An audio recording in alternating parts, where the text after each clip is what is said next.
All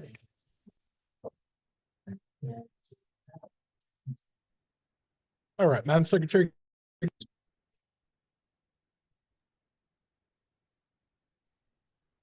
President Heminger. Okay, yeah, can you hear me? Okay, sorry, yes. Okay, I'm having some tech issues and I'm in a really loud environment, so I'm going to do my best. Let's go ahead and get started.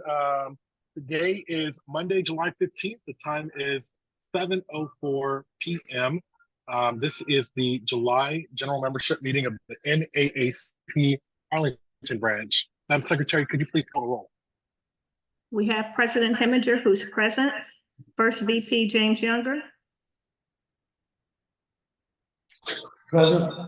Second VP Laurel Langhorne. Laurel Langhorne. I'm Secretary Wanda Younger, present. Assistant Secretary Kathleen McClaney. Present. Treasurer Adriana Spain. Present. At large, Nadia Conyers. Nadia Conyers. At large, Kelly Macbeth. Kelly Macbeth. At large, Karen Nightingale. Present. Communications, Leah Matterall. Leah Matterall. Criminal Justice Legal Redress, Amy Stitzel, I believe will not be with us this evening. Economic Labor and Development, Gary Gaston. Present. Education, Tia Alfred. Present. Environmental and Climate Justice, Julia Spain. Present. Health Committee, Tasia Iglesias. Tasia Iglesias. Housing Chair, Wells Harrell. Present. Political Action Chair, Jan Marie Pena. Present. Religious Affairs, Pastor Davis. Pastor Davis. Religious Affairs, Rosa Dunkley. Present. That concludes the roll call. Thank you, Madam Secretary. And Sister Dunkley, since you're on, could you open our meeting in a word of prayer, if you wouldn't mind? Dear Heavenly Father, we come this evening, Father God, to say thank you, Lord God, for this day. Thank you, Lord God, for each and every person that's on Zoom on tonight, God. Father God, we ask, Father God, that you would be in this meeting, Father God. Father God, ask that you would be with the presidents and the first and second vice, Father God. And that everything that we've done, said, decent and in order. This is my prayer in Jesus' name, amen. Amen. Thank you, Sister Dunkley. Welcome.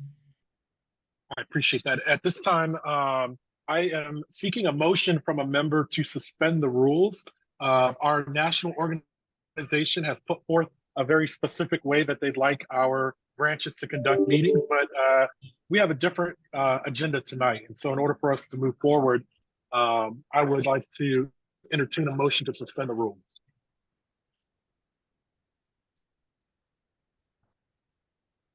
Mr. President, I move that we suspend the rules for tonight's meeting.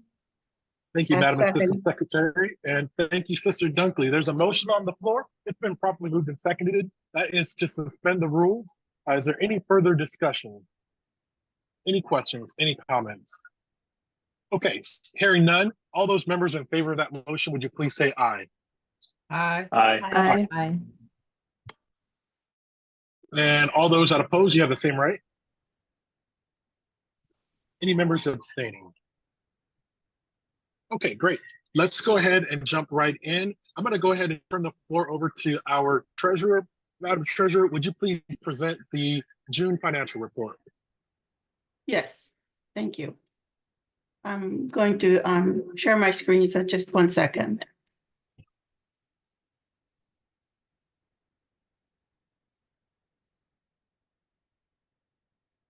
Okay, everyone can see the screen? Yes. Okay, good evening, everyone. This is the June financial report for the branch. For our operations account, we had $1,111.34 in the deposit transfers. Sorry about that. Stop, Napoleon. I'm so sorry. One second. That's okay. Life happens.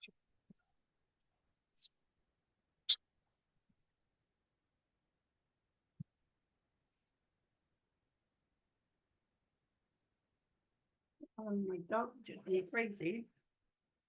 I'm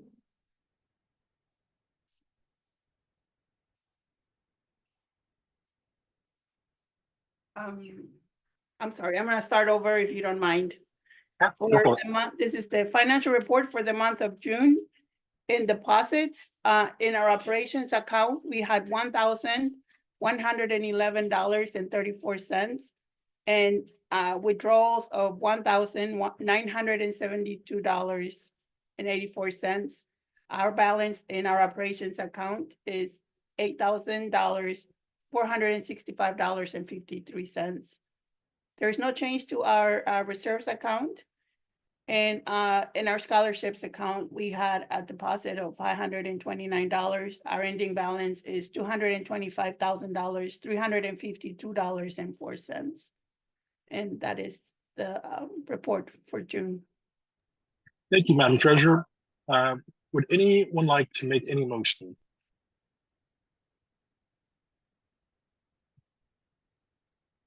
I would like to make a motion to accept the treasurer's report as presented, the June treasurer's report as presented, subject upon any audits and corrections. Great. Second, There's a motion. Thank you. There's a motion on the floor. It's been moved by the secretary and seconded, it sounds like, by Sister Dunkley, to accept the June financial report as presented, subject to audit. Is there any further discussion, any questions, any comments, any concerns?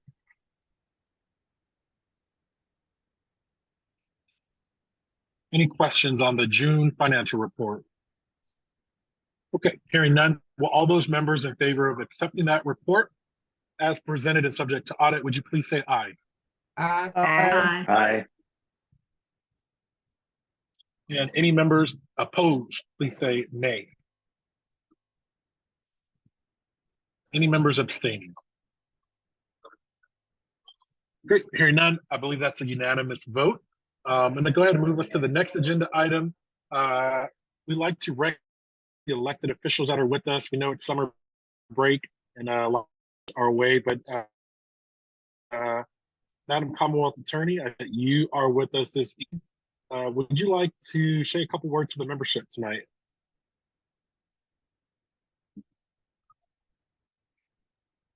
All right, Hi, she may have everyone. stepped away. We'll come back to go ahead. Hi, everyone. It's a pleasure to be here.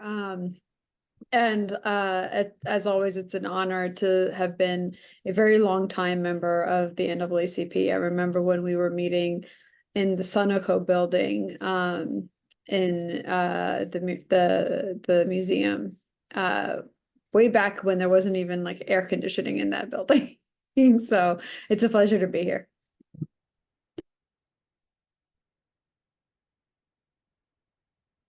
Thank you, Madam Commonwealth Attorney. I believe that is all of the elected officials that are with us this evening. If others join later, we'll be sure to recognize them.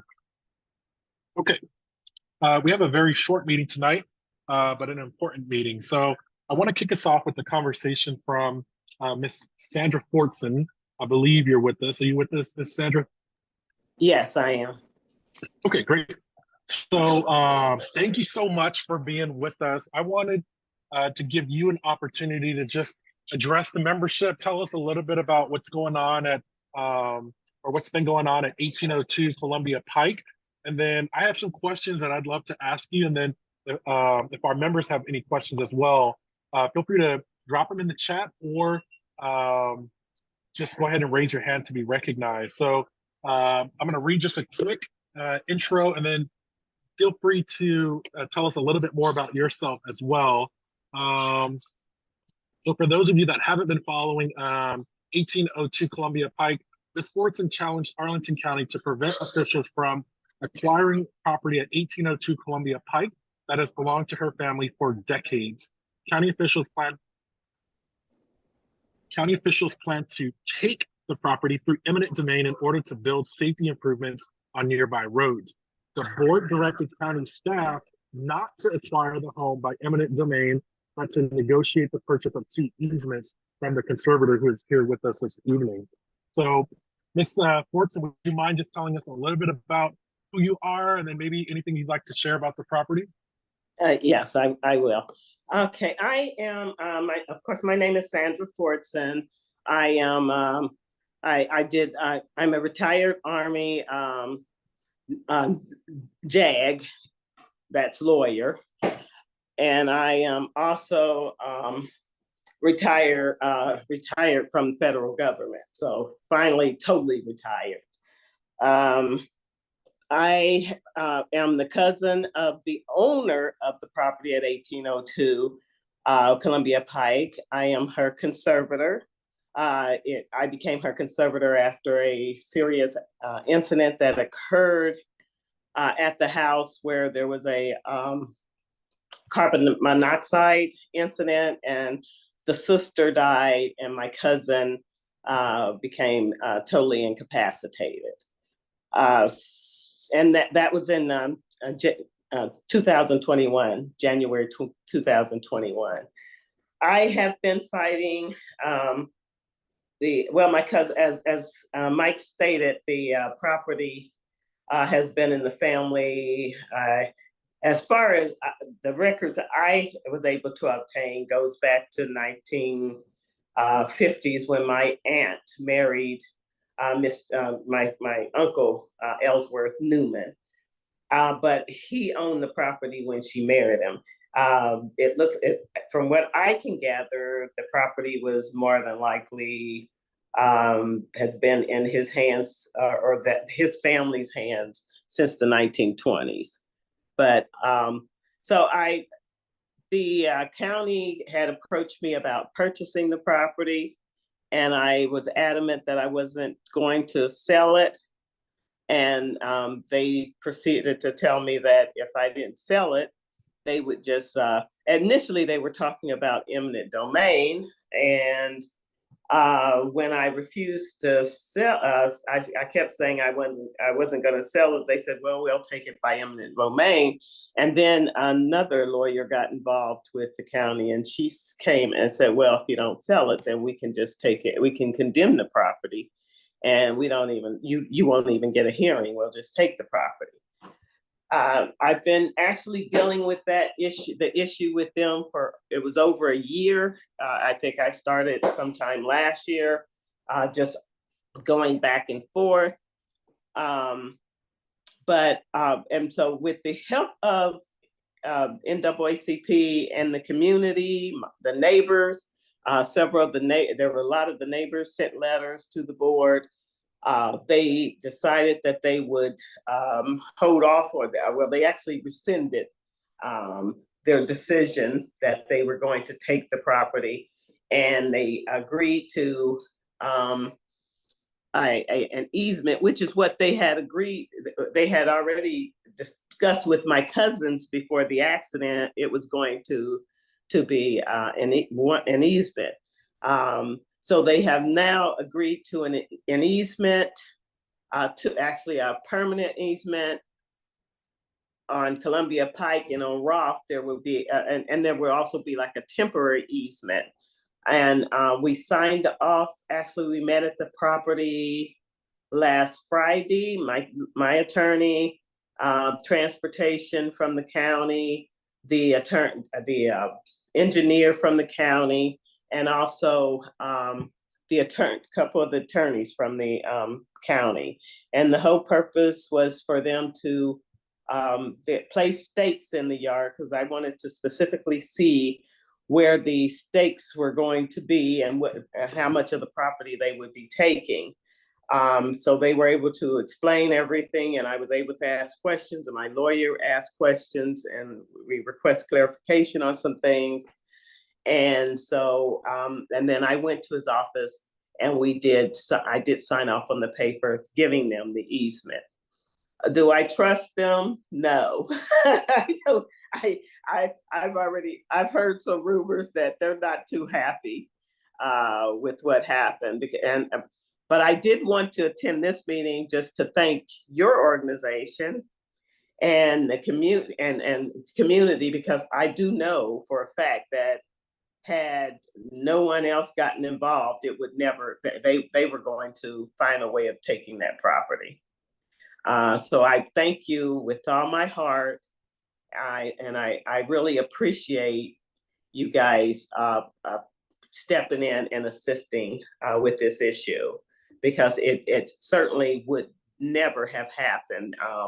They would have taken the property in the eminent domain issue. We would not be, they would never have agreed to that, because from what my lawyer told me, and he's been on several eminent domain issues with the county, is that they don't like to lose, and they usually don't change their mind once he said they dig their heels in. And so it was with the help of your organization and the neighborhood association and the neighbors that I was able to accomplish what I did accomplish. And I again extend my thanks. I thank you very much for stepping in and assisting. Of course, I'm open to any questions.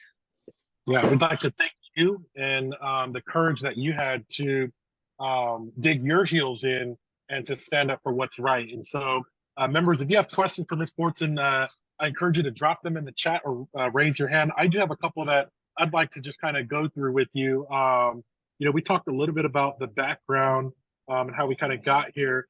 Tell us and our members what historical significance did this home have for your family, but also for the Black community in Arlington? It's very important to me, because that is one of the that house is one of the few houses that remains of Black-owned homes. And for me, that's significant, as well as the fact that it's generational wealth. If you look at what they were offering, they were lowballing as they usually do. And so that was another issue, is that they were trying to get the property for less than its value. But the property is very significant, because I would like for my cousin, one of the issues is tried to get my cousin back into her home. I am not an advocate of putting family members in nursing homes if it can be avoided. Sometimes it can't be avoided, but so what we're working on is renovating the home and getting my cousin back into that home, because her family, that's the only house she's ever lived in. And her family they lived in that house together. It's the only family that I'm aware of that has ever lived in that house.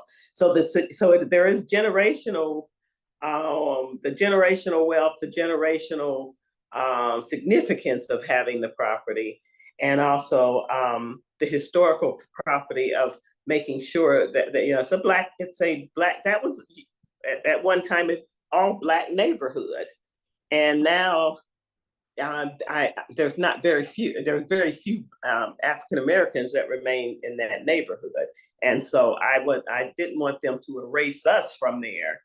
I think that it's so easy for us as African Americans, especially if we don't have money, to just give the property and sell it. And what we find, though, when we leave those properties, just as they did in DC, you end up somewhere, and it's usually not a better situation when you leave. So, but it's important to me. The history behind is very important. And I actually fought for that property because I know what it meant to my aunt and uncle, and the fact that they had worked so hard back in that era, how difficult it was for African Americans to maintain property. So that was why it was so significant for me to fight. And the fact that my cousin is incapacitated, and I thought they were taking advantage of that fact, and couldn't fight for herself, and not knowing, although I'm a lawyer, I am not an eminent domain lawyer, but I'm smart enough to know that I was smart enough to know that I needed someone with that expertise to fight them. Yeah, I agree. And there's a couple things you touched on that I want to unpack, including, the lowball offer that the county gave to you. It's a systemic issue. It happens across the nation. It's happening across the Commonwealth.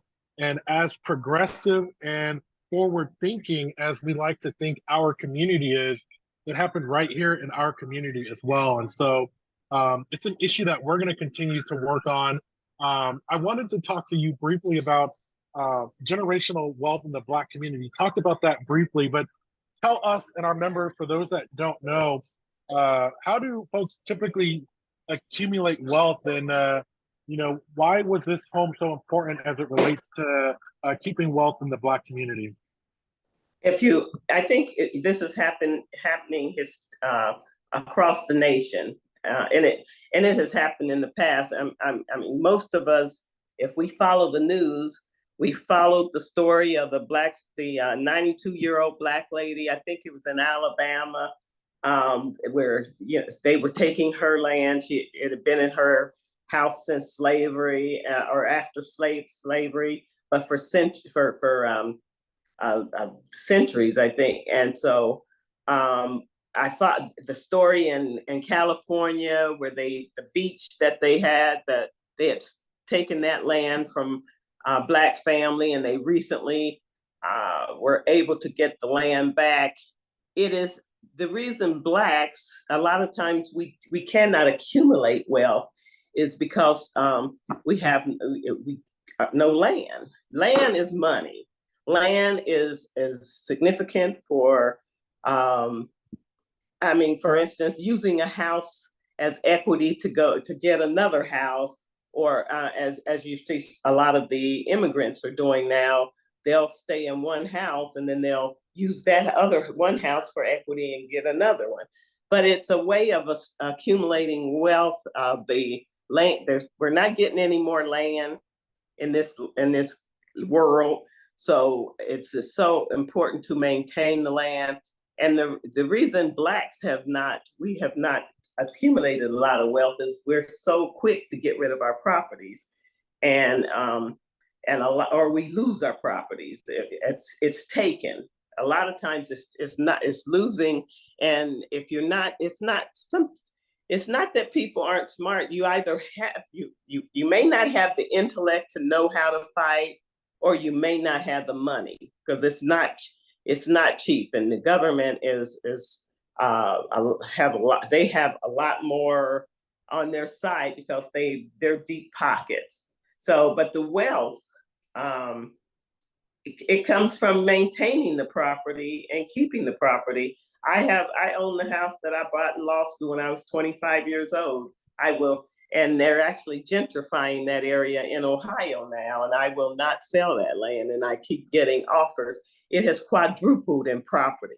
So that's to show you what happens with land. It will increase the value. The value increases over time. And if it doesn't, the other thing that I've always maintained with the house that I have in Ohio is that my family members will always have a place to go if something happens. Something happens and somebody needs a place to stay.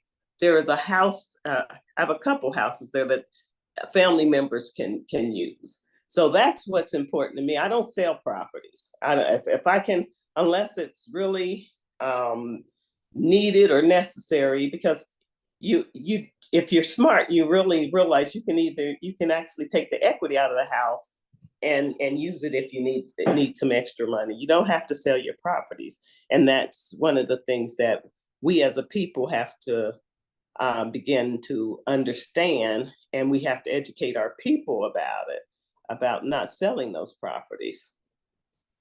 Yeah, I agree. And I appreciate the depth and context that you're able to provide in such a short amount of time. So I hope our members were paying attention and taking notes. There were so many good nuggets that were just dropped. For those of you that don't know, Black Americans have accumulated 1/10 of the wealth that white Americans have. And so when you think about closing that wealth gap, we can start with property. And if we can't do it in Arlington, Virginia, I have doubts that we'll be able to do it anywhere else. I did see a question in the chat, but before I get to that, I want to just ask you, I have two more questions, but the first one is, what would have been lost had you not chosen to fight this? If you had just said, you know what, I'll take the lowball offer. I'm gonna just go ahead and let you all, either take the lowball offer or just take the home. What would have been lost by you doing that? Let me begin by saying that at one point I did consider, because I had lost when I had the incident with my cousins. And I know I've shared this with you before. And I lost my one cousin in January, and then Karen, the other cousin, Karen, became incapacitated. That was in January. I lost my sister in February of 21, so a month later. And then my husband of more than 30 years, I lost him in May. So I went through 3 deaths, and I'm dealing with not only, there was some other funny stuff that happened with the house where I had to save it. And so I'm dealing with all these issues and trying to deal with these estates. And at one point I was so devastated and so tired. And then on top of that, I had a military injury, a total knee replacement as a result of my service to the military. And so during that same period, so at one point I did tell them I'll think about it. And I thought about it, but my heart wouldn't let me. And what I felt would be lost. First of all, my cousin Karen is not dead. She is still alive. She's still vigilant. And I really think it would, if it would break her heart to know that that house had gotten sold. I think that it's important. I would love to get her back in her home, because I think that would be very important for her care and for her improvement, to be back in the home that she grew up in. So I think that would have been lost, because I wouldn't have been able to do that. Of course, the generational wealth would be lost. The fact that you're kind of just getting rid of all the African Americans in the neighborhood, because I think that presence is extremely important.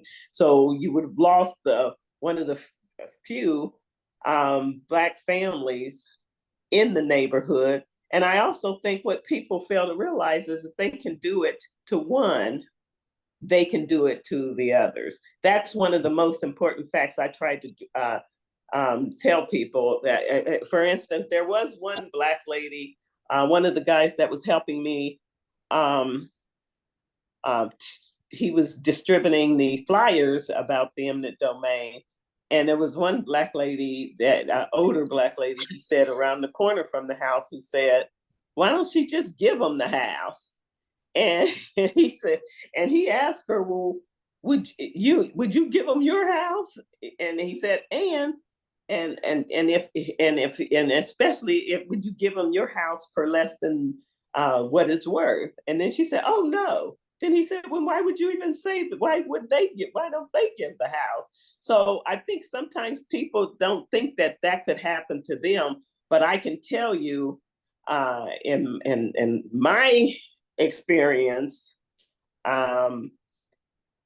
anything, once they get away with it, and they get away with it, and they feel that there's nobody that can, they think they're unstoppable.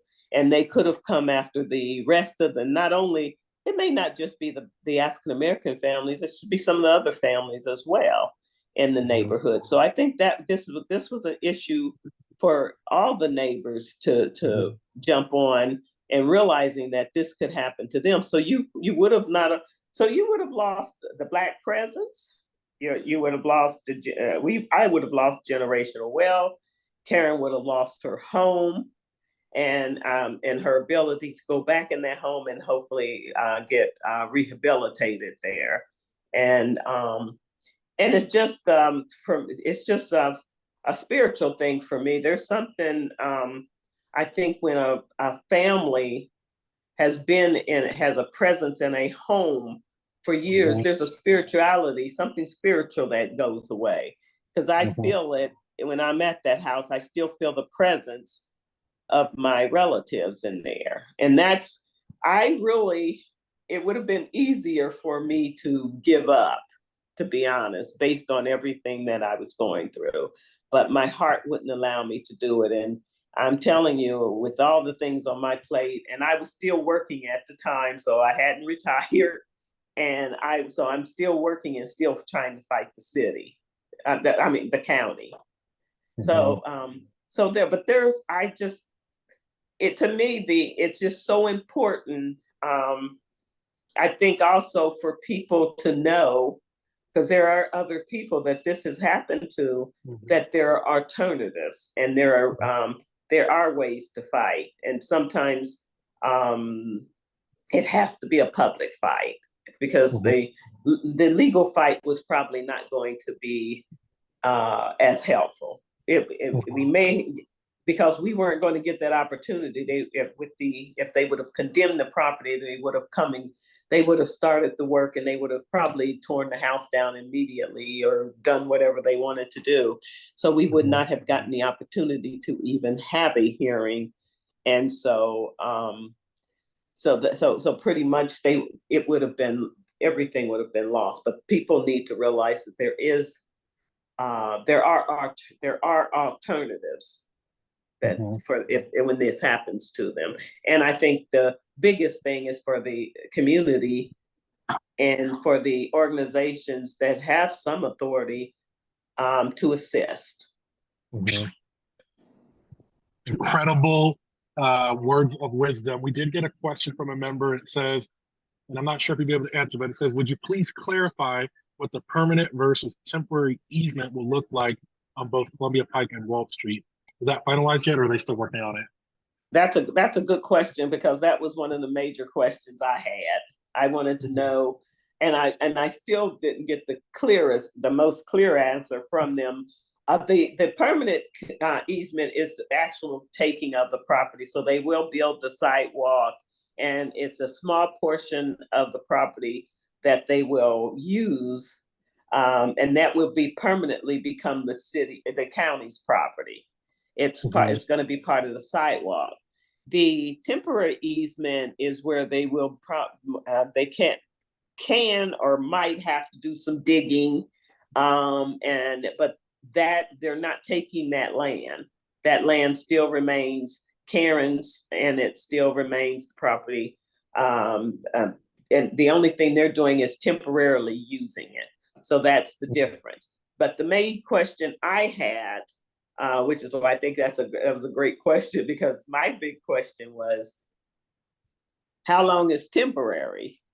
And that's the question that I didn't get a lot of clarification on, because if you know, these projects tend to slow down, or they get interrupted, and I said temporary this could be indefinite.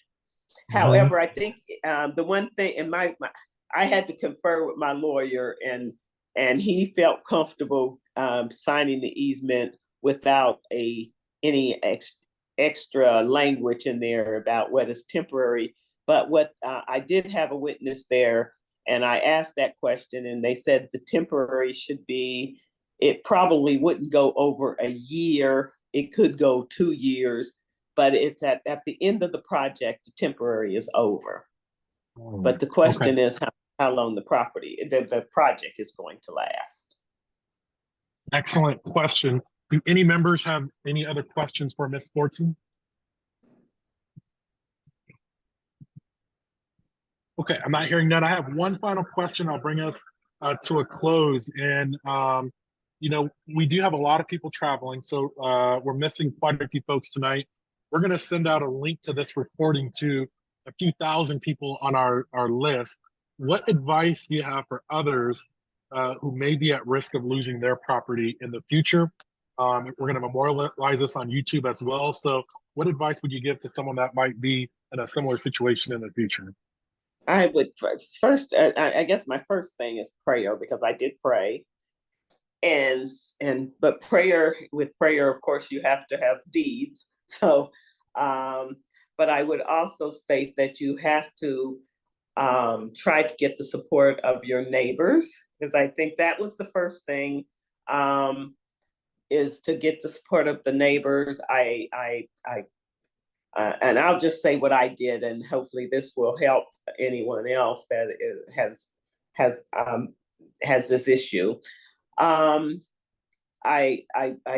went to Staples and I put up signs around the house so that vehicles coming by the house would see that there was a eminent domain being in process. So I put up signs. I put out posters. I went to the county board to object to the taking. I actually, the signs actually brought in people who assisted me, and they directed me. And there were people who actually contacted the news for me. And that was as a result of the signs. I think my advice is you gotta shame them and let them, and you gotta bring it out in the open, because a lot of this stuff is done behind the scenes, especially pertaining to minorities.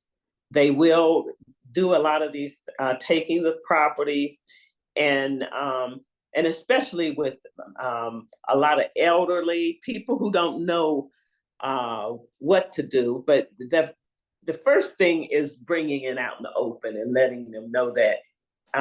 And you have to be adamant. Once I made my mind up, I'm not selling, then you have to be very adamant that you're not going to sell. And one of the things I told them when they said they would take the property, I said, if you take it, I'll fight you. And so you have to let them know that you will be fighting. This is not going to be easy take. Even win, lose, or draw, at least you fought. But I think, and then the news did wonders when the newspaper articles and the news reports on TV, that did wonders, because I had people contact me about it, and they were contacting the county. It was as a result of that publicity, I think that really, and then the letter from the NAACP, I think ultimately they realized we weren't going to do this quietly. It wasn't going to go as quietly as they thought. So I think that's one of the things that people have to bring it out in the open. You got to get the news involved. You got to get as much publicity out of it as you can. But it is not. It's not easy, because it was a lot of work, and it was very mind-boggling, very difficult. It took a lot out of me, I can tell you. So and if you can get a team or at least get some assistance, I had some assistance from my niece in Ohio. She drafted up. So if you can elicit the assistance of even family members, because my niece does a lot of drafting, and so she drafted up the design for the posters and for the handouts. So I think but the biggest thing is getting your community involved. I think and the neighbors, and asking your neighbors, because my neighbors did write letters for me. And I shouldn't say my neighbors, but the neighbors of Columbia Pike, because Okay, I don't think they would care about my neighbors. I'm in Maryland, so. Great lessons that we will certainly memorialize. Before I bring us to a close on this topic, Ms. Fortson, I would be remiss if I didn't first thank you for your service to our country and all that you've done. I think that you've demonstrated to our community, our county, and so many others unimaginable strength and resilience. And I have no doubt that your story is going to continue to inspire others to do what they can to fight for their family's property too. I think that you're a role model and an inspiration. I want to thank you for all that you did.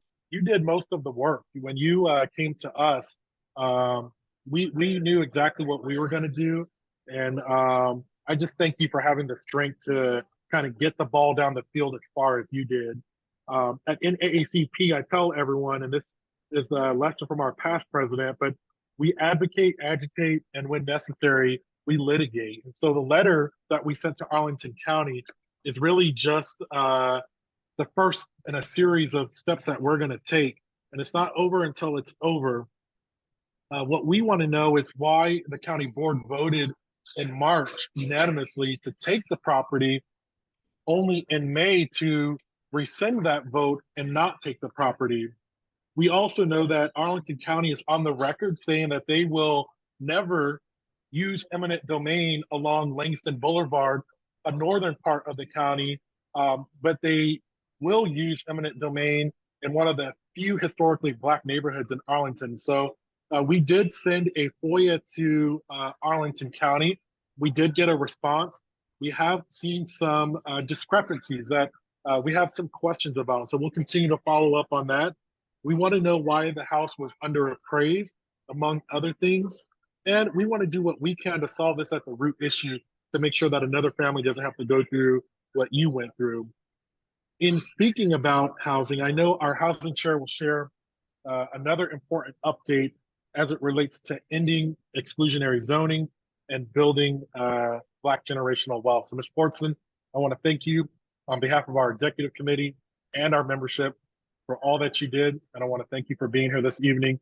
Like I said, I have no doubt that you're going to continue to impact people in a positive way. So thank you so much.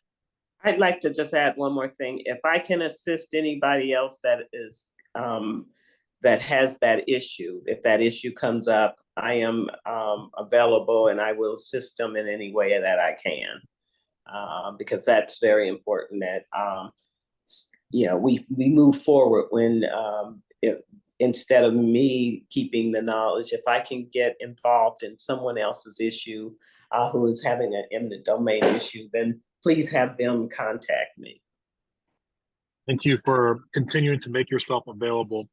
We appreciate you. Thank you. Thank you.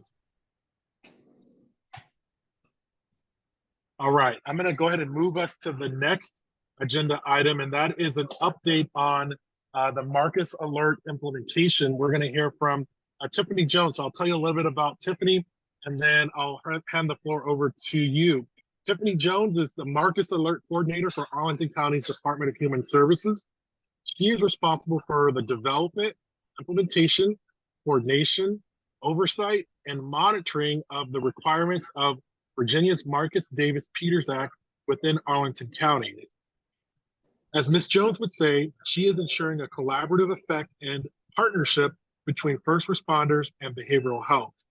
Ms. Jones has a passion for her extensive knowledge of seeking restorative justice.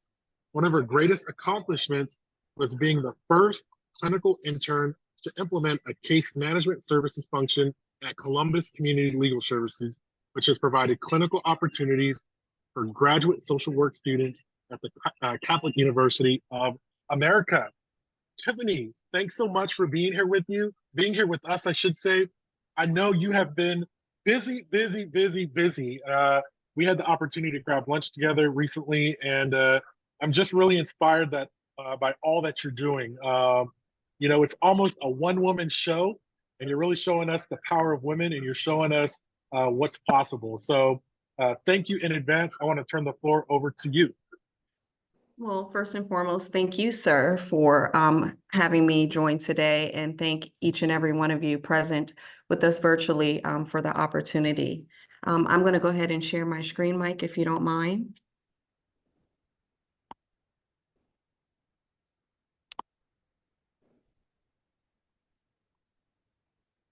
Okay.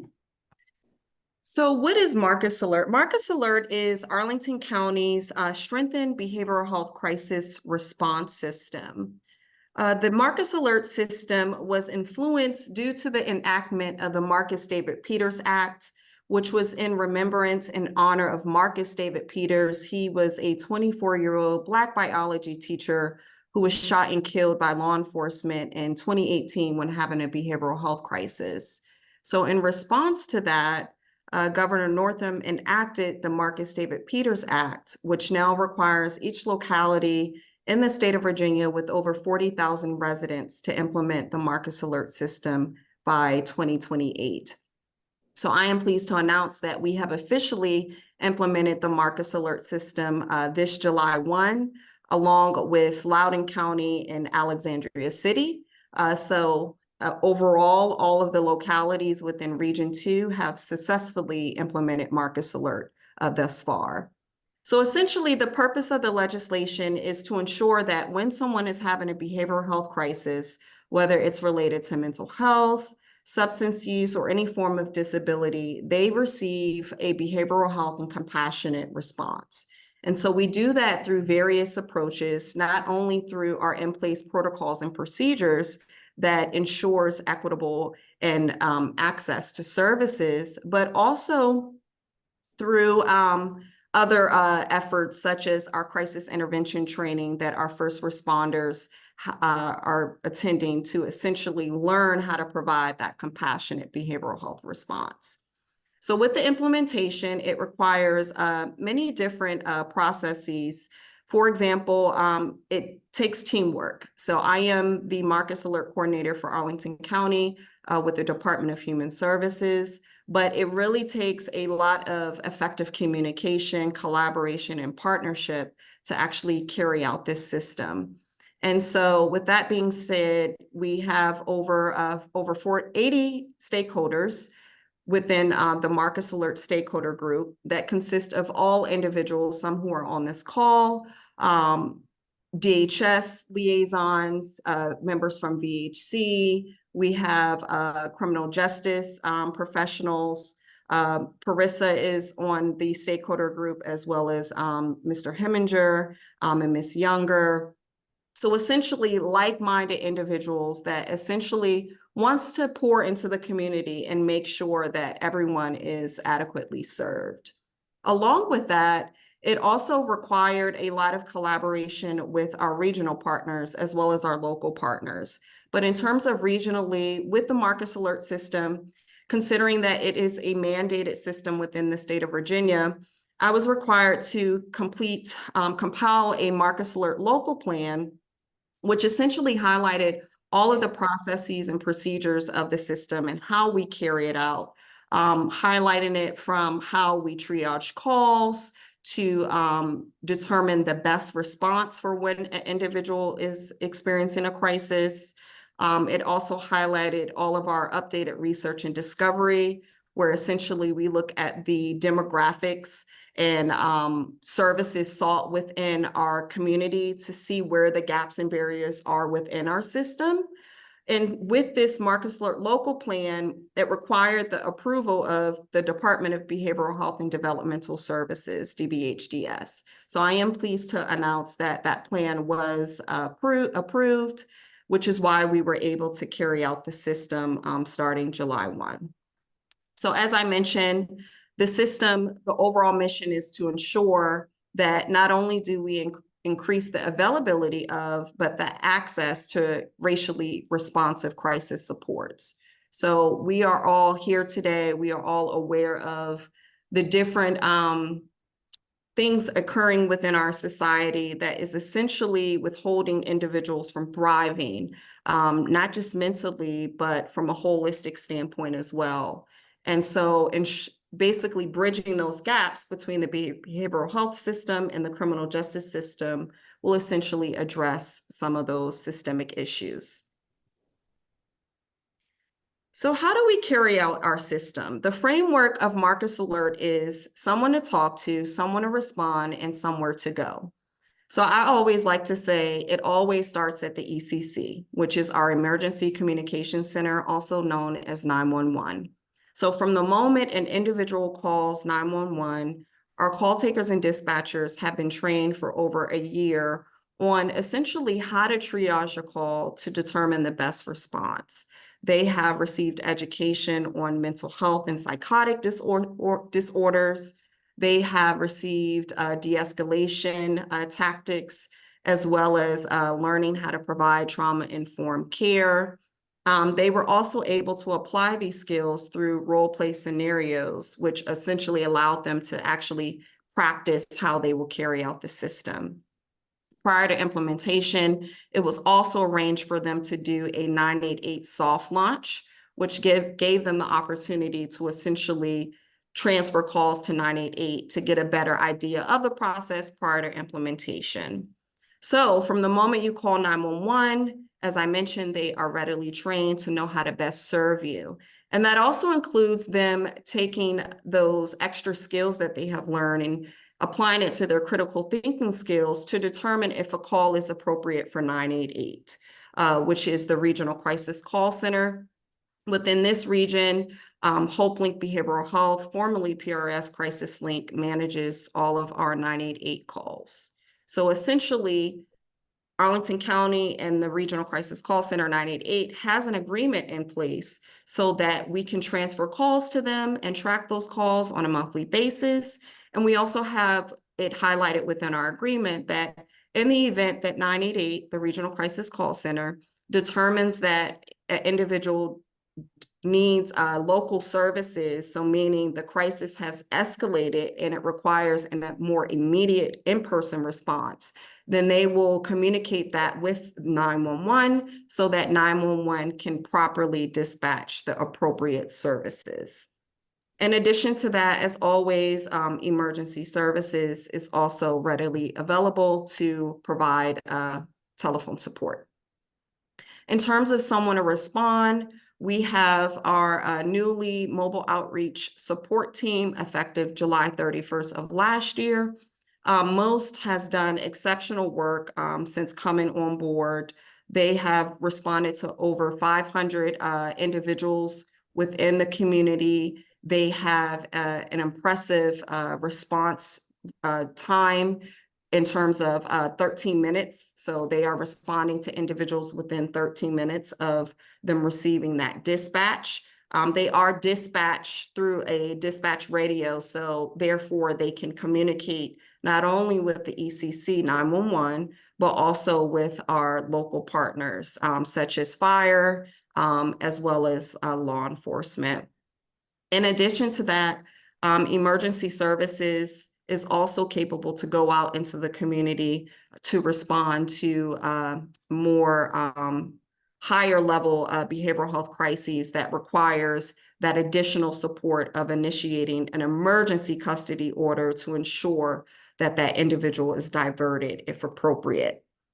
In addition to our local teams, we also have an agreement with our regional mobile teams. So these teams consist of CR2, Community Regional Response.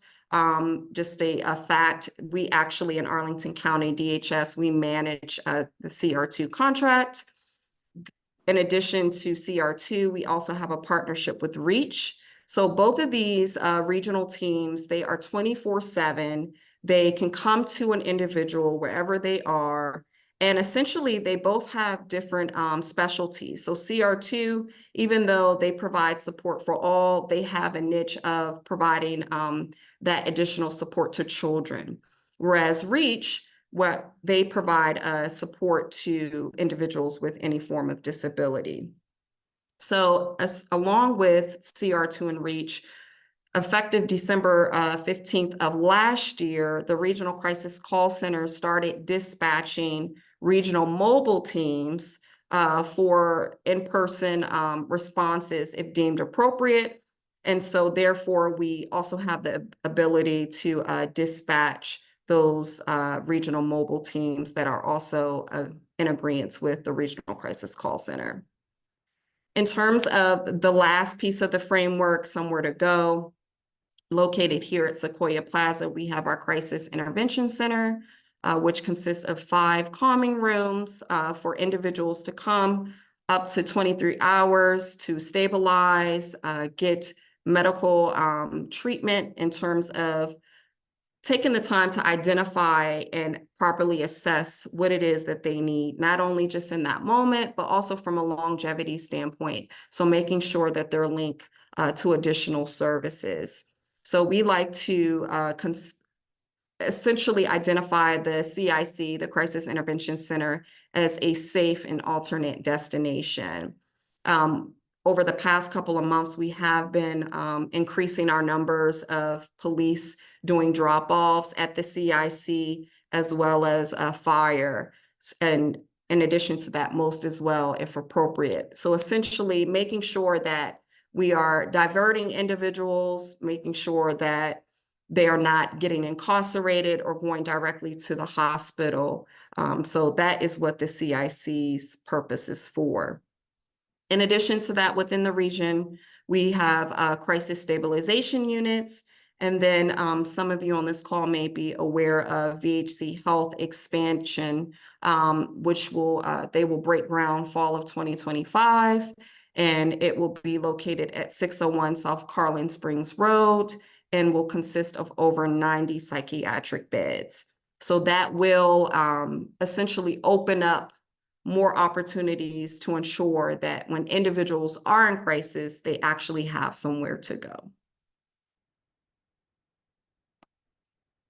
So for over the past 3 years, there has been a lot of groundwork done to increase the likelihood that when someone is having a behavioral health crisis, they are given a behavioral health and compassionate response. And so, as I mentioned, we do that through various approaches. So I'm going to briefly highlight some of the things we have done thus far. So in terms of within the community, we hold Marcus Alert stakeholder group meetings. As I mentioned at the beginning of the presentation, we have over 80 members on our stakeholder group.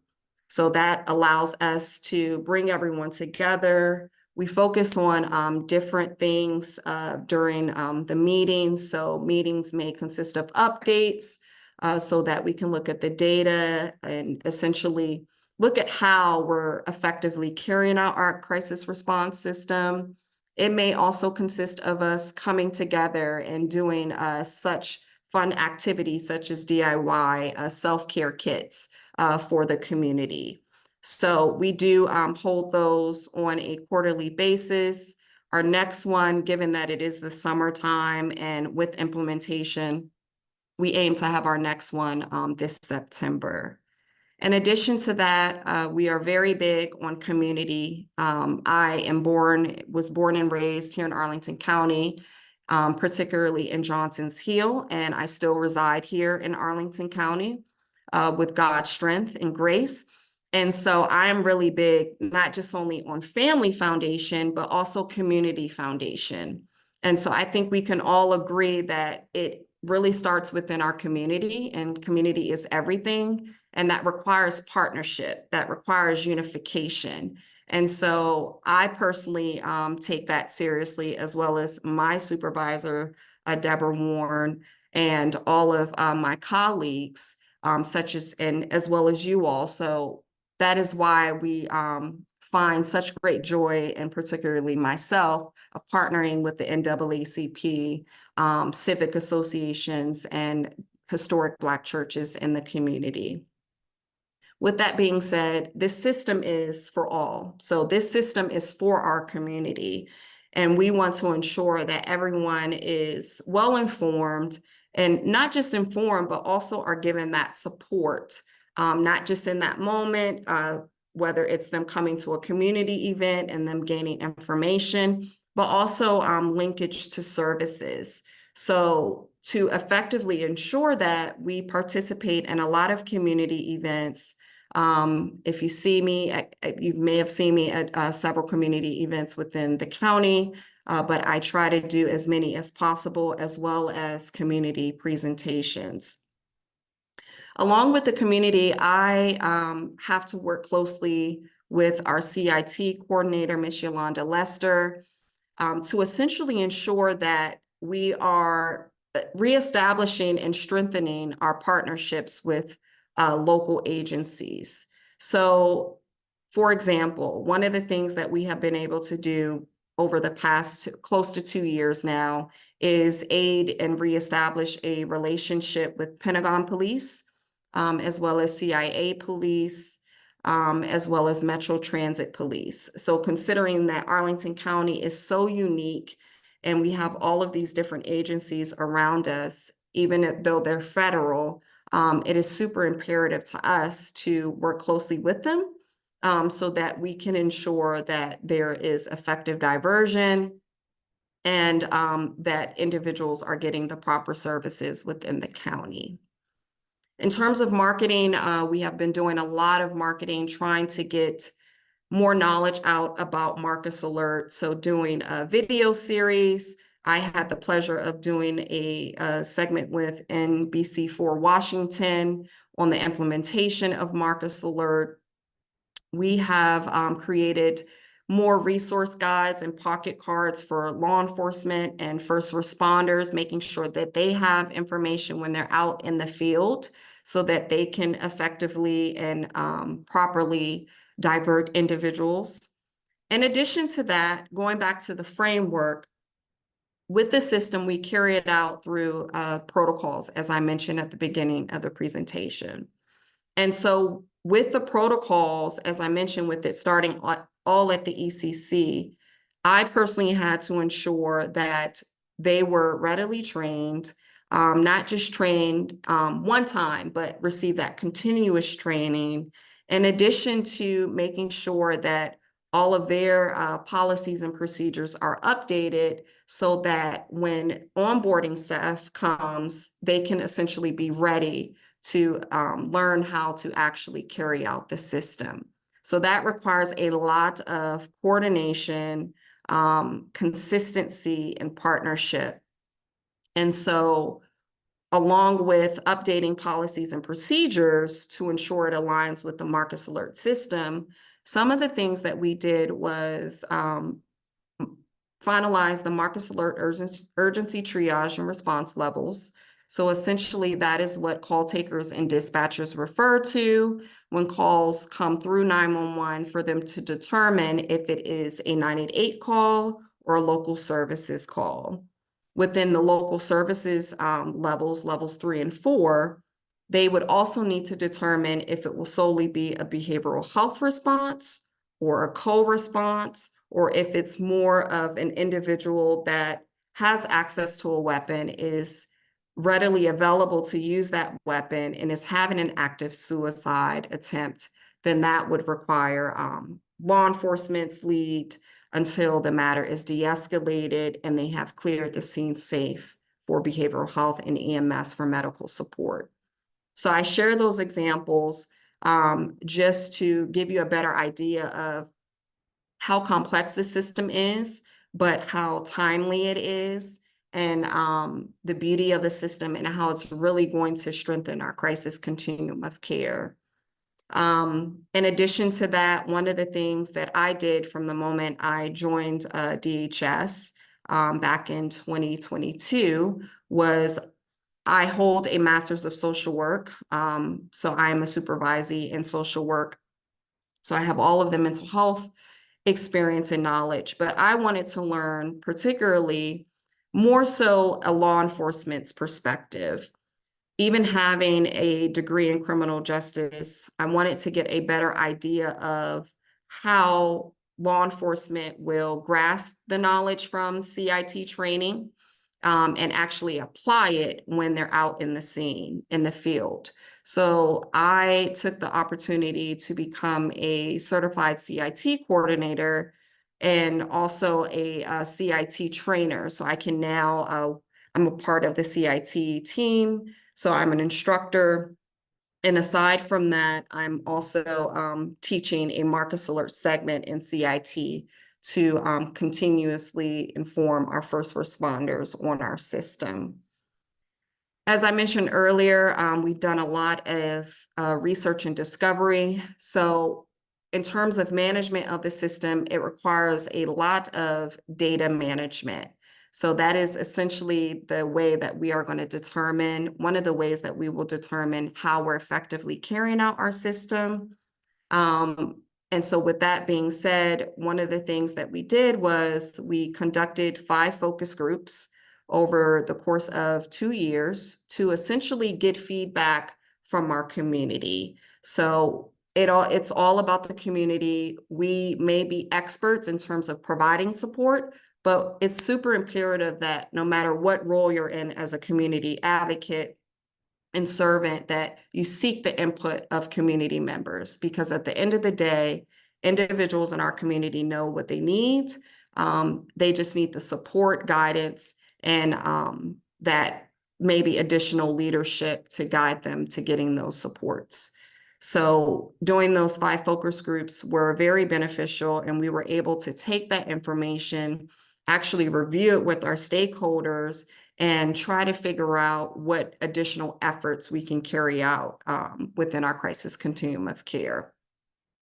In addition to that, as I mentioned, we've updated our research and discovery, which I mentioned earlier. We look at all of the demographics, services sought in our community, et cetera, breaking it down through to zip codes so that we can see where the gaps and barriers are.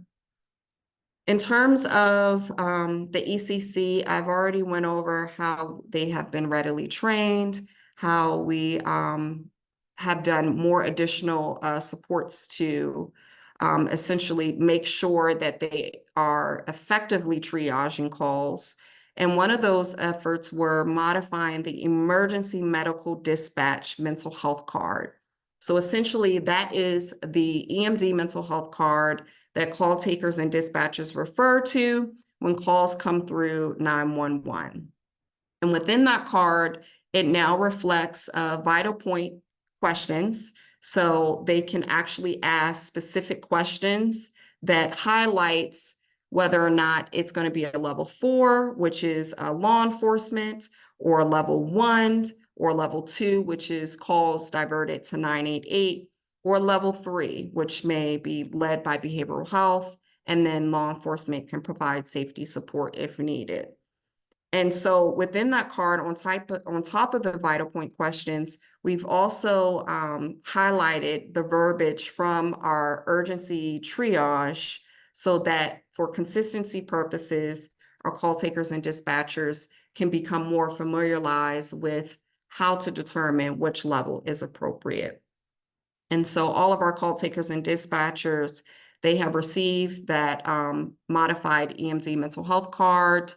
They received training on it, and it is now enclosed in a resource binder that is at each pod within the ECC 911 that consists of the EMD mental health card, the urgency triage and response levels, a script that call takers and dispatchers can read verbatim when transferring calls to 988, as well as a little information on the services that 988 can offer, in addition to the diversion flow chart so that they can see how calls flow from the PSAP, the public primary safety answering point, and from the PSAP ECC 911 to the regional crisis call center, and how those calls flow into the local services.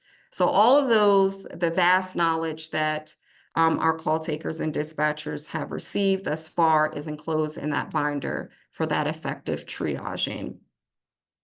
In terms of our foundation from a local standpoint, I personally have to meet monthly with our regional Marcus Alert coordinators within Region 2, in addition to our regional partners.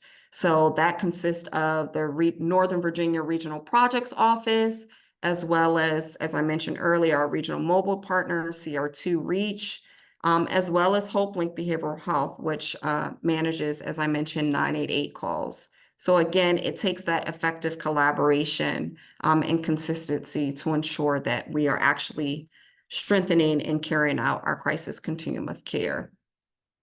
In addition to that, we do meet on a leadership level within DHS, where essentially we meet on a quarterly basis, a monthly basis, excuse me, to review Marcus Alert cases, highlighting which calls may have been appropriate for a 988 or a local response. So we will be having actually another Marcus Alert meeting, leadership meeting this week with our regional partners.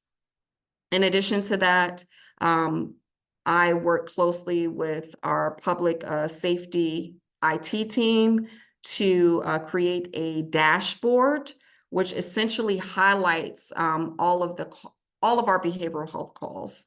So I am able to look at which calls were transferred to 988, which calls law enforcement responded to, and essentially looking at, the time in terms of how quickly they're responding, determining if it was appropriate, so that we can see how we can continue to improve and work more collaboratively together. And so that is going to be an extreme help in terms of the management of our data. On a weekly basis, myself and my other colleagues within DHS Behavioral Health Division, we meet with ACPD, Arlington County Police Department, particularly the DHS and APS liaison, Lieutenant Eliseo Pilco. He is also an Arlingtonian. He has a vast amount of experience working in the schools, being a former DARE instructor, but now coming in and now helping us effectively carry out this system. So it's been a true honor and privilege to work with him and Deputy Chief Wayne Vincent as we have carried out this system. In addition to those efforts, we have done a lot of promoting of 988 and the emergency health profile. So the emergency health profile is a part of Rapid SOS. Rapid SOS lies within the computer-aided dispatch, so CAD, which is the system that call takers and dispatchers refer to when calls come into 911.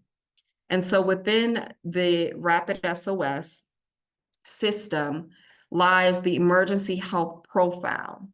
And that profile is a voluntary database that allows individuals to share any pertinent information that they may want 911 to be aware of, so that 911 can relay that information to first responders when that individual might be experiencing a crisis.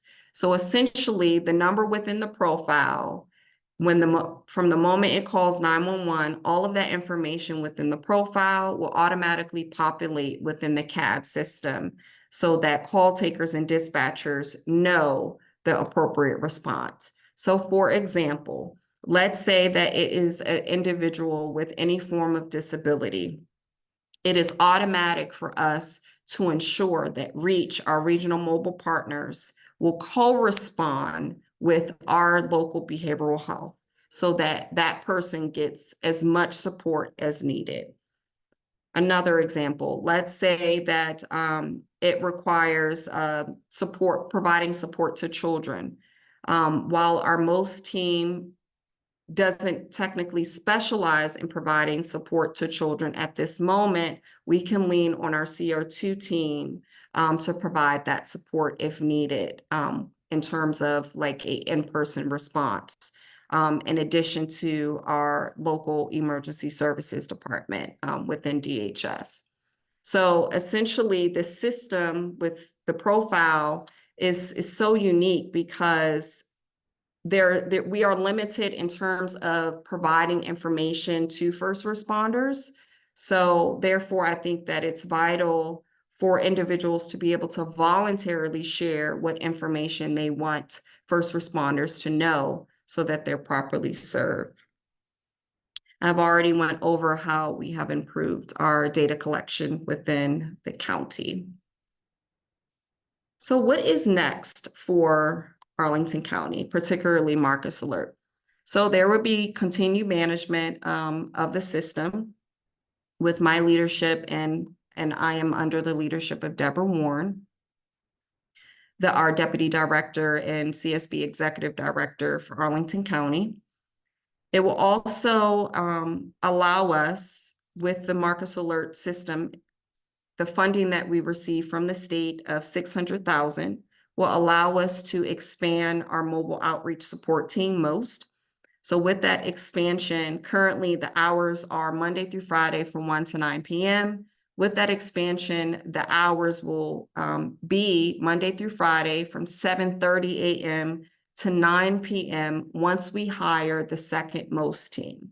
So the current most team consists of a clinician and a peer recovery specialist. Once that second team is hired, that team will consist of a clinician and a case manager. So we are super thrilled about this expansion, not only just with the exceptional performance of most, but given the uniqueness of the program, not only providing crisis supports, but also outreach supports. And then in addition to the stellar partnership that they have established with our partners thus far. In addition to that, there will be continuous ongoing marketing, collaborating with our partners and community outreach. So currently right now, I had the privilege of hiring 2 Marcus Alert interns, our new and first Marcus Alert interns. And so I'm working closely with them to look at some more additional marketing approaches that we can carry out in our system, particularly looking at our children. I think we can all agree that they need us now more than ever. I'm a mother of a 7.5-year-old son. And I think that for several years, there has been extreme things going on within our community that is affecting the younger generation, our future. And so my overall goal in working with these brilliant interns is to look at ways that we can better market to make sure that our youth, our children, are aware of these policies and procedures within our county and our crisis response system. In addition, as I mentioned, collaborating with our partners, that is everything to me and my supervisor and colleagues. And then in addition to that, community outreach. So I plan to be at the Arlington County Fair in August all weekend. So if you happen to come to the fair, please feel free to stop by my booth in the public safety section to say hello. And then lastly, continue education for enhancement. So education is everything, speaking for myself, and I'm a firm believer that there's so much to learn.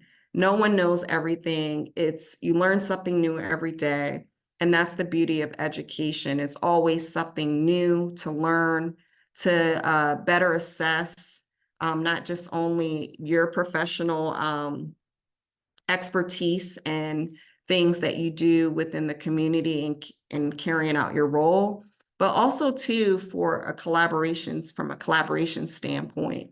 So one of the things that I had the opportunity of doing this past June was attending the International Co-Responder Alliance Conference in Omaha.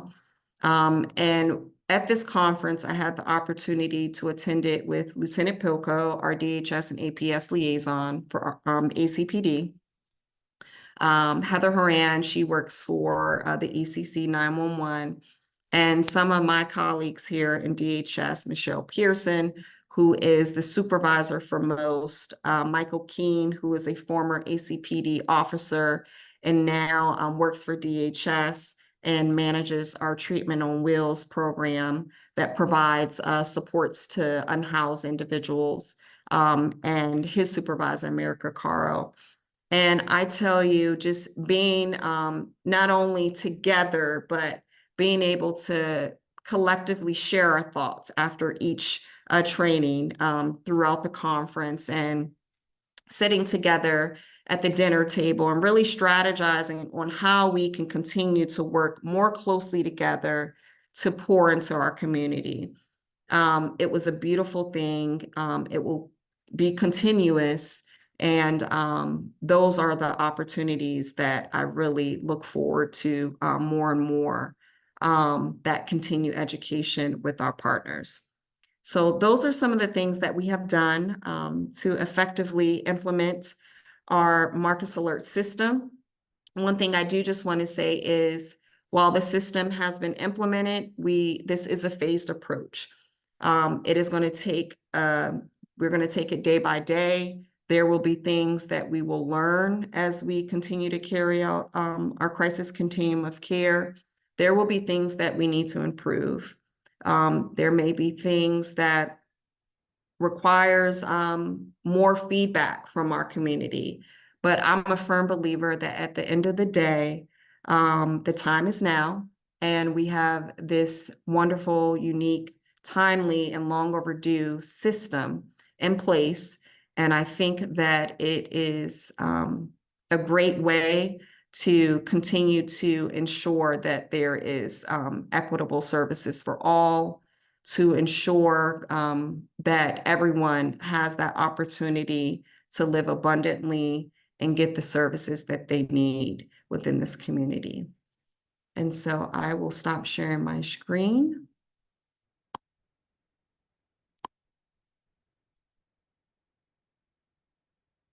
So I just want to thank you so much for the opportunity. And if you have any questions, please feel free to send them my way. Awesome. Thank you, Tiffany. I have a couple questions. I want to start with some that we got in the chat. So this first one is, could you please elaborate on the handoff from 911 to the crisis call center? What should we know about law enforcement and the crisis team agreement? I think you kind of touched on that, so you may have probably answered these. Some of these came in before. Anything you want to add on that question? Yeah, so I would love, if you don't mind, I would love to give an example.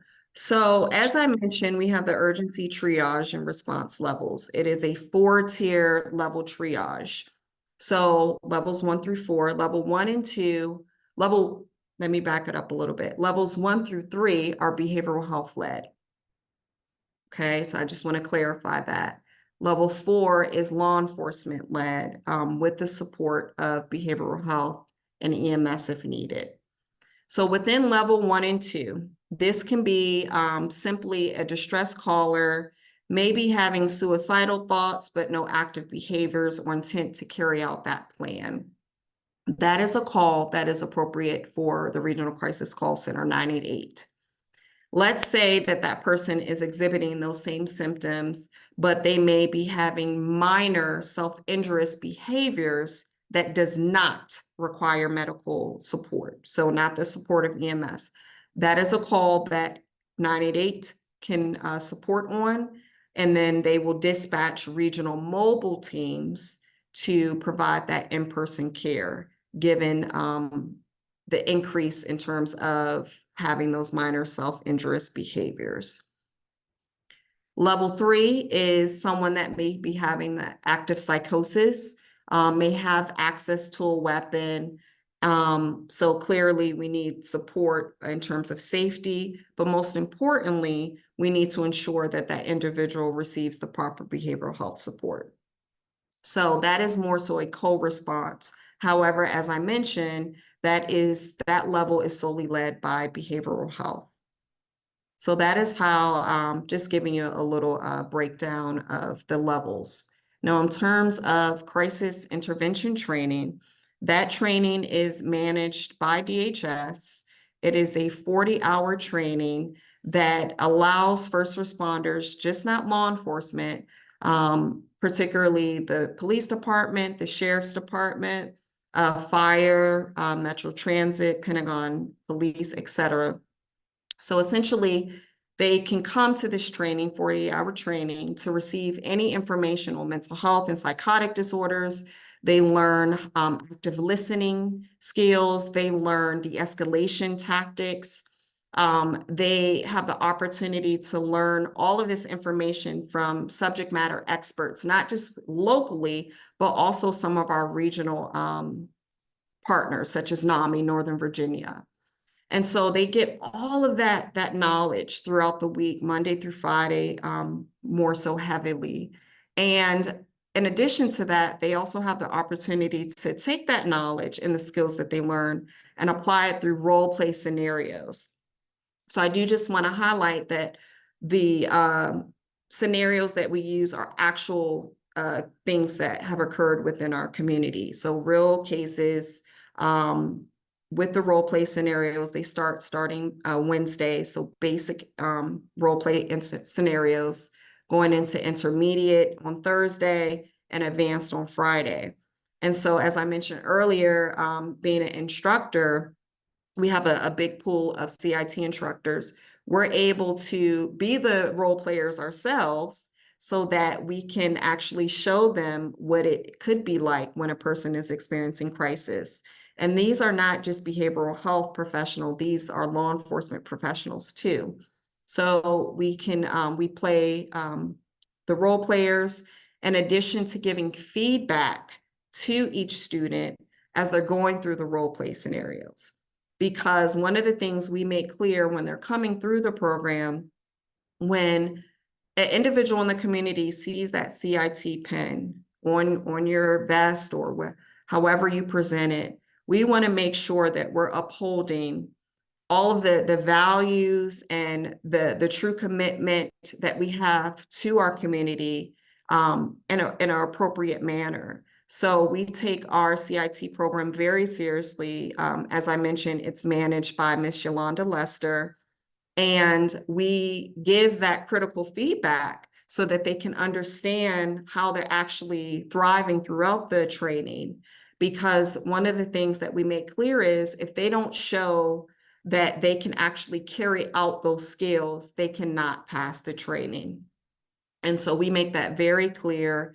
It requires their full attention and dedication. They have to be at the training all week. So that is one of the things that we uphold very closely in terms of having our CIT training a valuable asset to this community. And I will announce on behalf of ACPD that as of now, we have over 80% of our ACPD patrol officers CIT trained, which is a true honor and privilege. Yeah, that's awesome and incredible. And it is an honor. I know most communities don't get anywhere near that level of training. So yeah, it's something to be proud of. Another question from the chat was, could you reiterate the time of day that most will be available with the second team? Yes, so I do just want to reiterate, currently they operate Monday through Friday from 1 to 9 p.m. Once the second most team is hired, they have not been hired yet. We are in the phases of the interviewing process, the hiring process. Once they are hired, the new hours of operation will be Monday through Friday from 7:30 a.m. to 9 p.m. Okay, that's great. Tell us, where is Arlington relative, and as far as like our implementation and planning, where are we relative to the rest of the region and Commonwealth? So I humbly say that we are doing a lot of great things in this county. I'm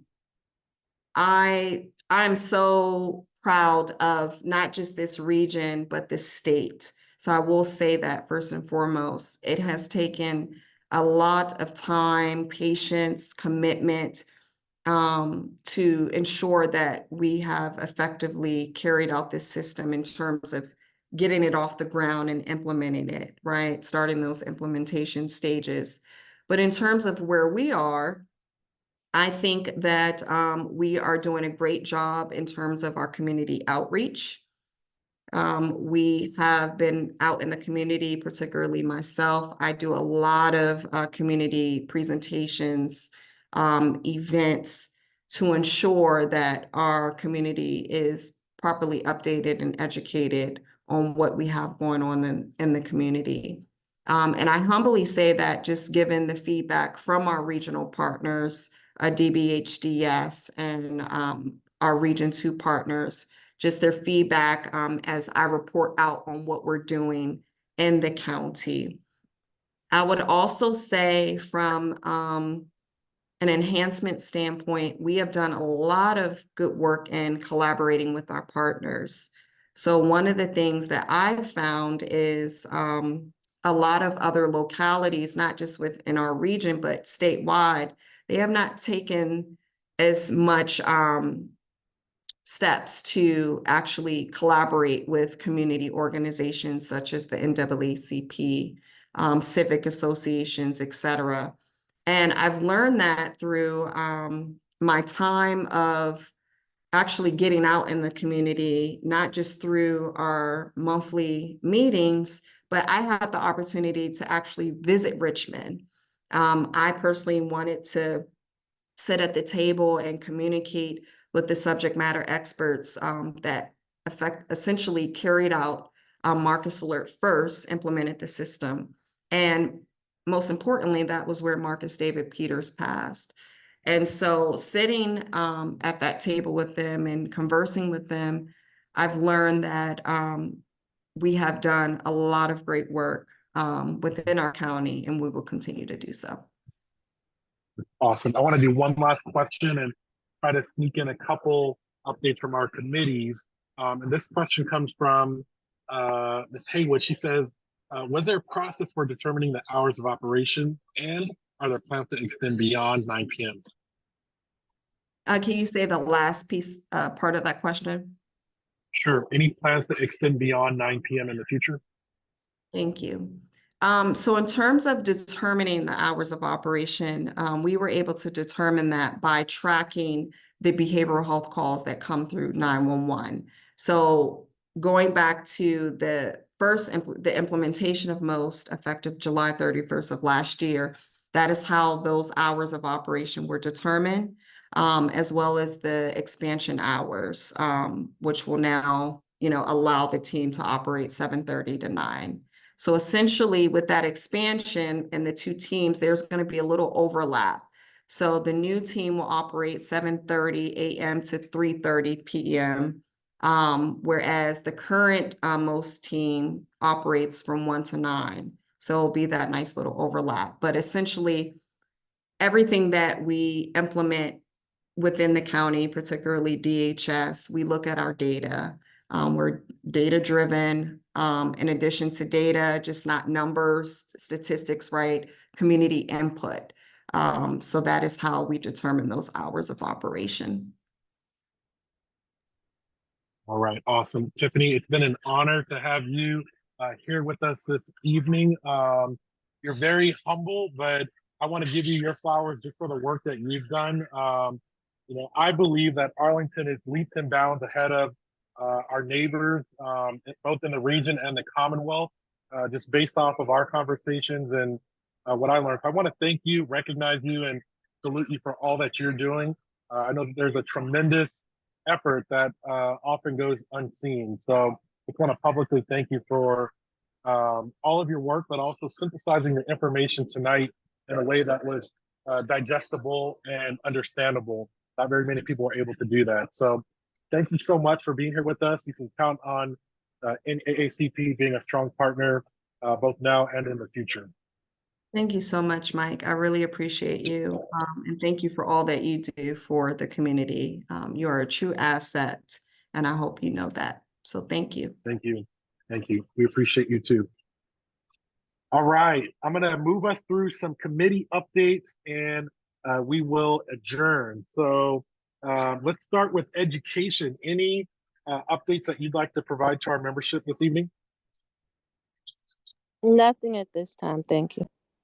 Thank you. Let's move to economic development and labor. You got a couple high-profile events coming up. Anything you'd like to say to our membership this evening? I do, Mr. President. We had the veterans hiring event scheduled for this month. We had to postpone that event because of the parking situation on Fort Myers to the new location, which was the Space Officer Club. So once the club is renovated, we'll establish a new date to host that event. We have on the 27th, we have Understanding the Federal Hiring Process. This is a webinar going from 10 o'clock until 1 o'clock. Right now, we have about 35 people registered. And following on the 31st, we have a financial literacy class, and we currently have about 15 people registered. for that event. Here's a special announcement. This email came in about a couple of hours ago. We submitted a grant application to Virginia Housing to assist home buyers in Arlington with reducing their mortgage rate. We were notified today that $7 million was approved, and we have an 5,000 for marketing and advertising that program. Our next Hey, Gary. executive meeting, I'll go into detail on that plan, and we'll be Hey, Gary, building the program. can I jump in real quick? Yes. Either your internet or my internet broke up. I just wonder, could you just repeat that last announcement just for everyone? It kind of broke up a little bit.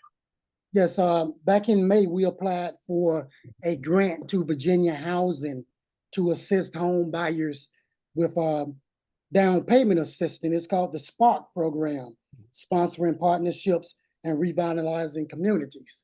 We were notified a couple of hours ago that we have been approved for the $7,700,000 grant, with an additional $5,000 for marketing and advertising.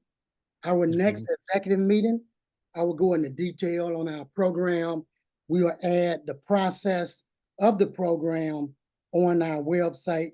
I've already talked to the communications chair, and we'll start working on that as soon as this week. And awesome. Now that we have the grant approved, we should be hosting our first home buyer seminar late August or early September. That's all I have.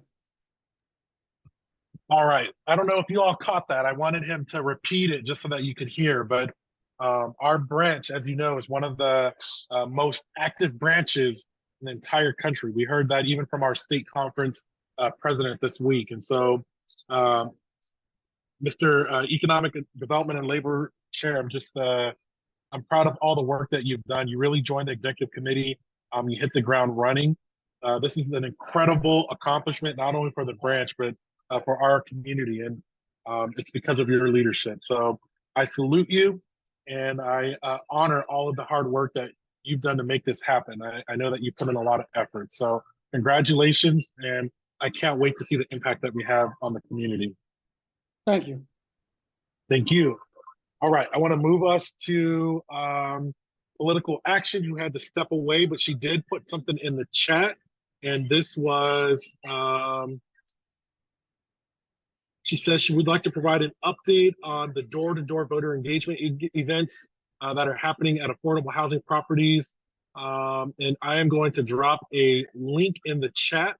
We have MOUs with almost all of the affordable housing providers in Arlington. We're working on the last few, but an incredible event if you want to get involved in door-to-door voter registration.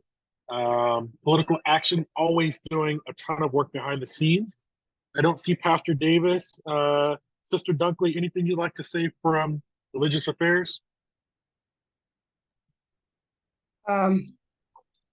Yeah, I know we met, they met on July the 2nd. First VP Younger and Secretary Wanda and Tia Alford. They met, and we set a date for the back to school event, which is August the 17th from 10 to 12. So, and also the flyer that was made by Lear is being prepared, a draft, we saw the draft, so that's going to be sent out. So that's, if the Secretary, if you have anything else to add to the meeting? No, I think you covered it, and more information will be on the flyer in terms of drop-off location for supplies and a ActBlue link if people want to donate financially. Okay, thank you. Thank you. So save. Yeah, so that's it. Stay tuned. Stay tuned is right. Save the date, August 17th will be our annual backpack drive.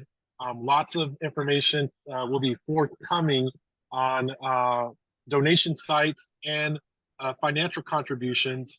I know we're looking to raise about $1,500 as a branch to be able to provide those much needed supplies for all of Arlington students. So stay tuned, more information to come. We'd love to see you on August 17th in the community doing the good work. So thank you, Sister Dunkley, for all that you're doing as well. You're welcome. Membership, anything that you'd like to mention this evening? There is. Thank you so much, Mr. President. Good evening, everyone. I wanted to let everybody know, and in fact, I'll drop it in the chat here.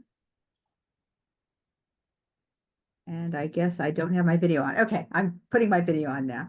I'm going to go ahead and drop it in the chat here. You should have received, if you are a member of our branch, you should have received your digital membership card in email. And so what that means is that you have a digital image of your card. It goes into, and I don't know how many people use this, but there's Google Wallet and there's, is it Apple Pay, Apple Wallet? So that card actually gets saved there, and it has your membership number on it. It has your name, your unit number, which should say 7047-B, because that's the Arlington branch, and it has your expiration date. So a lot of people have told me, I can't find my card, I don't know where it is, and I forgot what my expiration date is. And every year, we have to re-up, unless you're a silver or a gold or a bronze lifetime member. And then if you're a fully paid lifetime member, then you don't actually have to pay anymore. You're paid for life. But so I want everybody to please look in your email and make sure you got your card. If you didn't get your card, it might mean that your membership expired. And if that's the case, you can reach out to me, or you can reach out to the national membership. And in fact, probably the best thing to do is if you think that there's a mistake, definitely reach out to me. We can contact membership and sort it out. But if you think that maybe you didn't renew, I also have put in the chat the renewal link. So please go ahead. You can jump online using that link, and you can renew your membership. And if you need a copy of your membership number, or you need to know what your membership number is, because you do when you do need to put it in when you renew, just give me a call and I'll be happy to give it to you. So that's that exciting news. And again, if you didn't receive that card, it means you are not a current paid member of our branch and the national NAACP. So please do that. The other thing I just wanted to remind everybody is that, and there will be some communications about this, but in August is the Arlington County Fair, and we always have a booth. Last year it was a very prominent table, and so if you would like to volunteer, we would love to have you. And the county fair runs, oh, I just had it up and I just lost it. It runs in August, and it runs from, if you'll bear with me, I will just Google it. The Arlington County Fair runs from August 14th to the 18th. We generally need people on the from the 15th to the 18th. And so if you would like to go ahead and volunteer now, you feel free to reach out to me, Assistant Secretary, at arlingtonnaacp.com. And we'll be putting something out also in communications that you get. So that's all I have, Mr. President. All right. Thanks for all that you're doing, Madam Assistant Secretary. I appreciate all of your efforts. All right. Last but certainly not least is a very important update from our Housing Committee. Mr. Chair, the floor is yours. Thank you, President Heminger, and good evening, everybody. So I am very excited to announce and talk about tonight an amicus brief that the NAACP Arlington branch submitted to the Circuit Court of Virginia here in Arlington in connection with a lawsuit challenging the legality of the county's recent expanded housing options ordinance, otherwise known as Missing Middle. In addition to being the branch's Housing Committee chair, I was also engaged by the branch as outside counsel to prepare and submit that legal filing. So just some background on what the lawsuit is.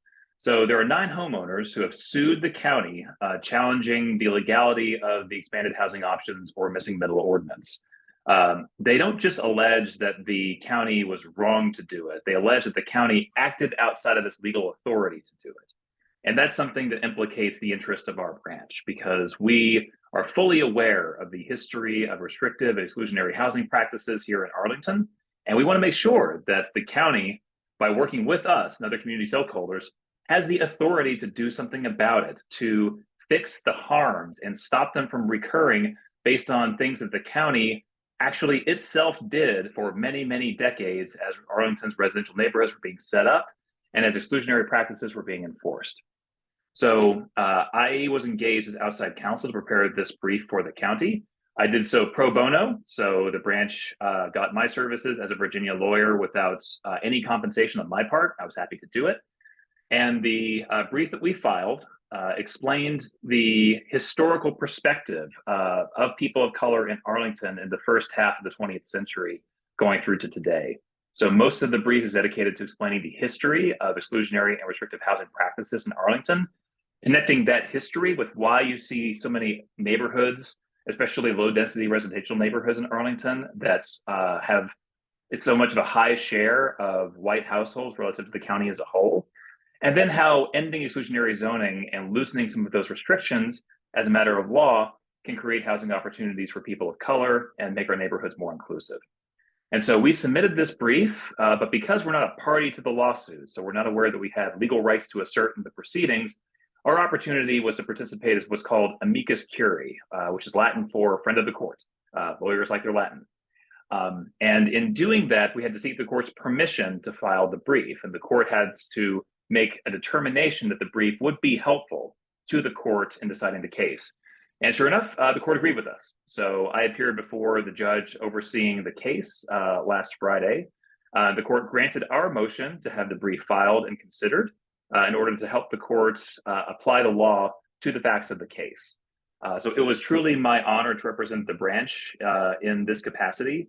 It is my sincere hope that the court reviews our brief and finds it helpful in rendering a fair and just judgment in the case. And I also want to just thank everybody in the branch as part of our housing committee, our executive committee, for all the helpful feedback that they gave in shaping this important legal filing. So we have a lot going on within our housing committee, much more work to do when it comes to making housing more equitable and inclusive in Arlington. But I wanted to share this brief update as a big milestone for some of the ways in which the NAACP is taking action to ensure that our local leaders have the authority to do what they need to do to make housing better in Arlington. And I'll go ahead and drop a link to the brief in the chat here. All right, that is incredible, folks. I don't know if you caught what he said, but he did this work pro bono. So, Mr. Chair, I'm just grateful. I don't know if you had a chance to read through the brief, but we did push it out. It's world class in every imaginable way. So if you didn't get a chance to look through it, I encourage you to do so. And I am hopeful and optimistic that considering the judge did allow us to file that brief. So, Mr. Chair, thank you for all that you're doing, and for our members, if you haven't had an opportunity to read it, please find a couple minutes to read through that. So thank you, Mr. Chair. Really appreciate it. And stay tuned, more important details on the way. Sorry, my battery's dying, so I'm moving around. In my haste, I forgot to recognize our past president and environmental climate justice chair, also doing important work. So, Mr. Chair, would you like to provide an update to the membership? Thanks, Mr. President. Just briefly, I'll put it all in the chat. You can read it. Just to approve budget from the county as it relates to environment and climate justice, the environment areas. Also some information on some of the plans we intend to do later this year and some of our partnerships to include water sampling along Columbia Pike, engagement with FAC, having another conversation with the climate policy officer. But I just want to take an opportunity, a point of privilege, and for those that may be wondering, all the work that our housing committee chair did Yes, it was pro bono. Yes, he's a member of this branch, but you also need to know that none of this was done without the consent of the state conference of the NAACP or national NAACP. They reviewed this brief. They looked at this document. They knew what we were doing. So we don't, again, the NAACP is not here at the Arlington branch kind of working in silos. This went to the highest levels of the NAACP. So you need to know that about this brief and the good work that's going on. Thank you, Mr. President. Yeah, thank you. I second that. And yeah, I just want to supplement everything that you said. Not only national, but the president and CEO personally reviewed it. And there's another instance that the president and CEO, general counsel also reviewed that we'll likely be talking about at our next general membership meeting. All right, I'm going to go ahead and pull myself down just to see if anyone has any updates before we adjourn. Would any members like to make any pressing updates?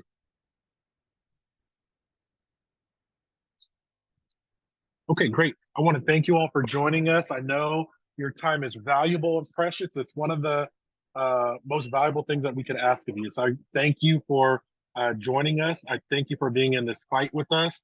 We're moving the line forward every single day in ways seen and unseen. And it's because we have a strong membership here in this community. So I want to thank you on behalf of our executive committee for always having our back and always helping to advance the work of the association. So thank you all for joining, and we'll see you in August at the Backpack Drive, at the county fair, at some of our economic development and labor events. Lots of ways to get involved and plugged in. Thanks, everybody. Have a great evening.